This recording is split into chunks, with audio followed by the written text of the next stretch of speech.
ഇന്നത്തെ ഗോസ്പലിൽ ഈശോ ശിഷ്യന്മാരോട് പറയുന്നത്, നിങ്ങൾ കഴുത അഴിച്ചുകൊണ്ട് ഉടമസ്ഥൻ ചോദിക്കുക എന്തിനാണെന്ന്.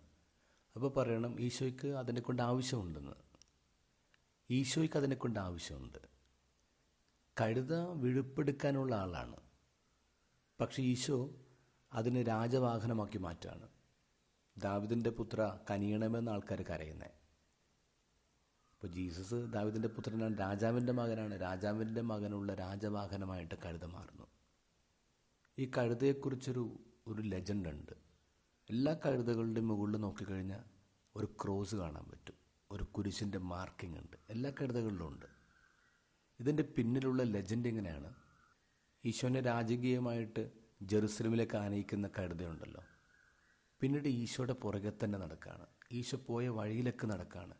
അങ്ങനെ ഈശോയുടെ കുരിശിൻ്റെ വഴിയിൽ കഴുതയുണ്ട്.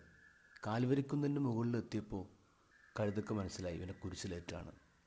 അങ്ങനെ കുരിശിലേറ്റുന്ന കാഴ്ച കണ്ടു നിൽക്കാൻ പറ്റാതെ കഴുത തിരിഞ്ഞു നിൽക്കുകയാണ്.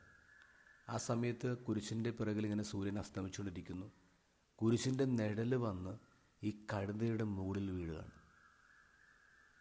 ദൈവം ഈ കഴുതയുടെ ലോയൽറ്റി കണ്ടിട്ട് ഈ കഴുതയ്ക്ക് പെർമനൻ്റായിട്ട് ഒരു ക്രോസിൻ്റെ മാർക്ക് കൊടുത്തെന്നാണ് പറയാം.